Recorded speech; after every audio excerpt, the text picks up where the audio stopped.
This bathroom will be a little interesting because it's going to be different, a little different from jobs I've done before. So normally when I do my first video, I'm describing what I anticipate the look will be.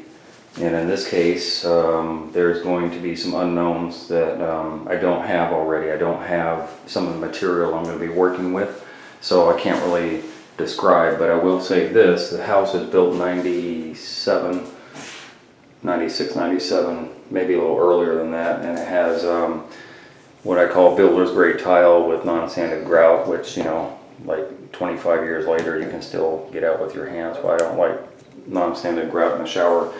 However, this is a downstairs hall bathroom, a half bath if you will, that's actually a full bath.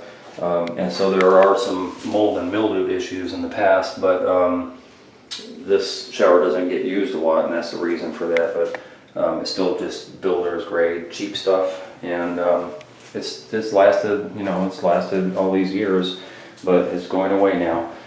So, and the same tile is on the floor. From back in the day, they probably have about this much buildup of material before you see this tile.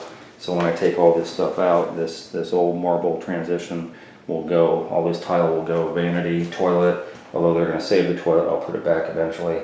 There'll be a new vanity here. This is a tub to shower conversion, but in this particular case, it's going to be a curbless shower. So once the tub and all this material is taken out, then I'm going to have to cut into the floor joist. The floor joist, I believe, are running this way. Cut into the floor joist a little bit in order to facilitate a drop from this floor to that floor. So there'll be a drop in there eventually. My shower pan will wrap over that little drop and come out a little ways, and then of course backer board will go on top of overlap that. I'll make sure I red guard very good on that so that we won't have any leak issues onto the floor.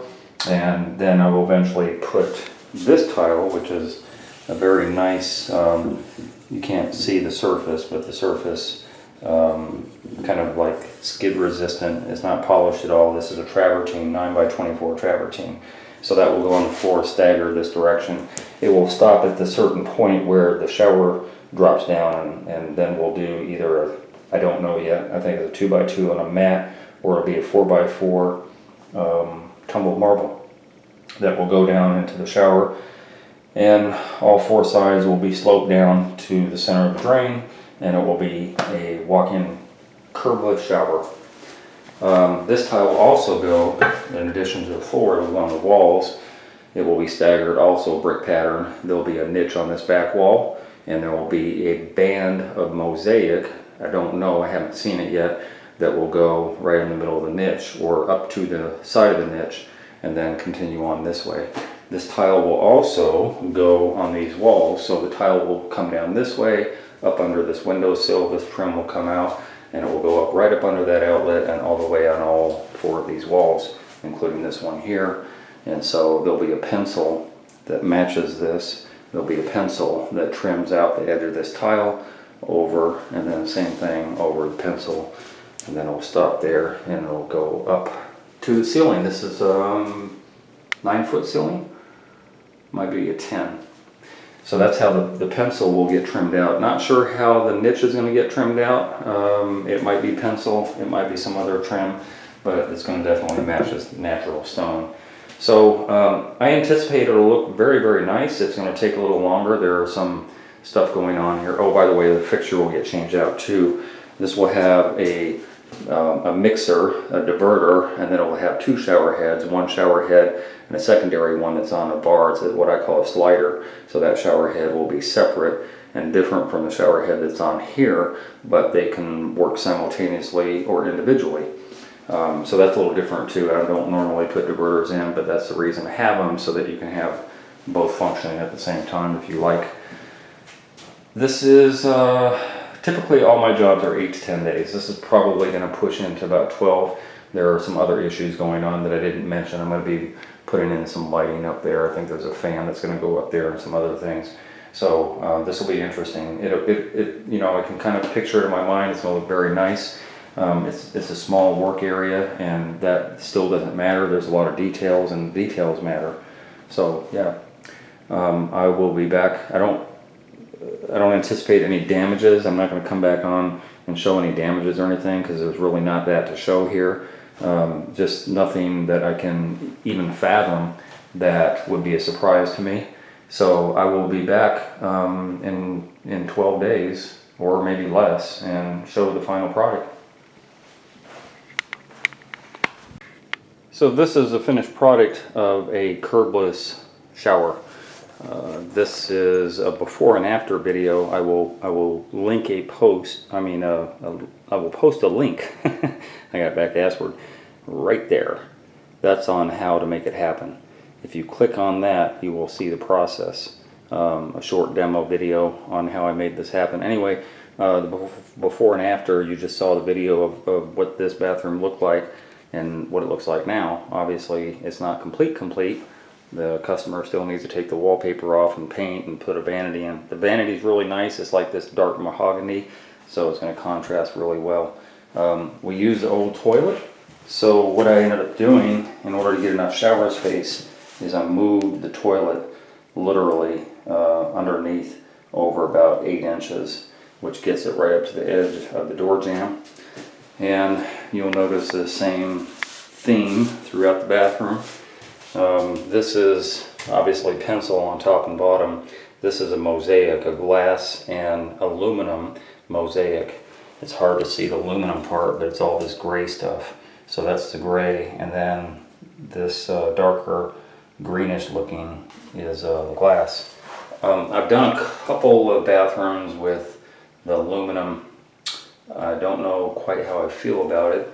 Unless you touch it or know about it, you don't know that it's aluminum, so not my preference. But here's the shower, and as I said, the theme of this border runs all the way through the bottom, and then there's another one up top, and it's about equal distance between here and here and here and here. So for symmetry's sake, this is the shower. This is the curbless shower that I was alluding to. So we have this 8x20 travertine that's obviously staggered, and it goes right up to this line right here, and then it starts dropping down with this 2x2, and then there's another 2x2 marble that is the border that wraps around the shower, and obviously the marble is also in the back of a niche with the fancy trim that I like to frame out my niches with.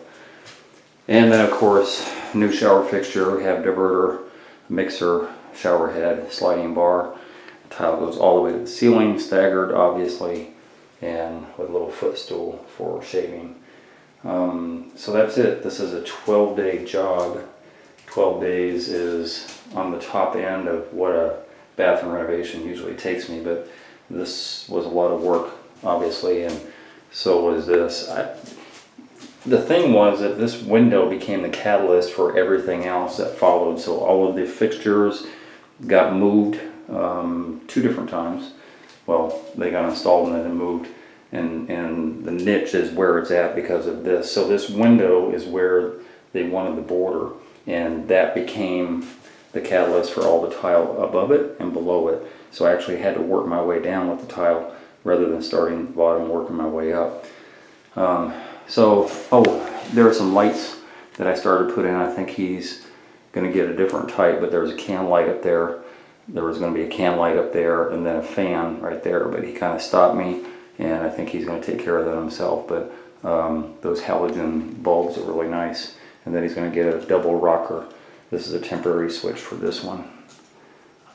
So he's going to get a double rocker and put it on there so that he can control both of the bathroom lights on that same box. So this is finished. I'm done, and it was a pleasure. I've been wanting to do a curbless shower for a long time, and it turned out really well. Oh, by the way, just in case you wanted to know, I don't know if I covered this or not in the how-to portion.